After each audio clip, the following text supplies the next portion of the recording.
been riding these tires like a for 5,000 miles. Can't be yelling like that.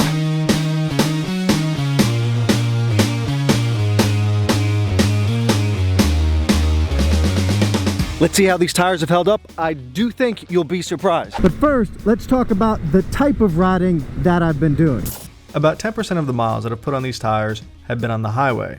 About 30% have been on surface streets or through the city, and about 60% have been on canyon roads, and I've done no track days. The majority of these miles have been in dry conditions, but we'll talk about wet conditions in just a second. If you're interested in learning more about the specifics of these tires, the price point, the chemical makeup, the structural build, watch this video that I put together up here, or you can watch the video next. Back to your regularly scheduled programming.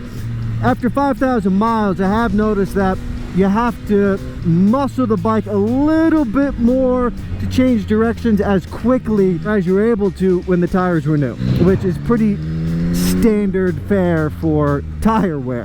That rhymed. And the tires, while they're still very stable through the turns with 5,000 miles on them, I have noticed that they do move around a little bit more now than they did when they were new. And I have done a few miles in damp or wet conditions. We've had a very rainy season here in California, so what I can say about these tires in the wet is that they have good chemical grip.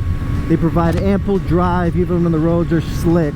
The tread pattern wisps away a decent amount of rain or amount of water, and you have to maintain a light wrist in the rain with these tires, just as you do with any other tire, really. But if you're planning on riding often in very heavy rain, you may want to go with something that's an all-purpose or all-weather tire, like the Road 5 from Michelin. Okay, now let's take a look at these tires. Here they are when they were new.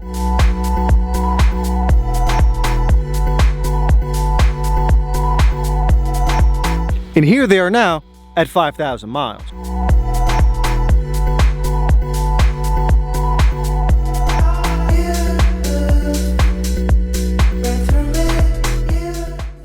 You'll notice that the tire has flattened out a little bit, but generally the shape of the tire is still pretty good. And you notice here, if you look at the text and the tread depth, there's obviously been some material loss, particularly at the rear.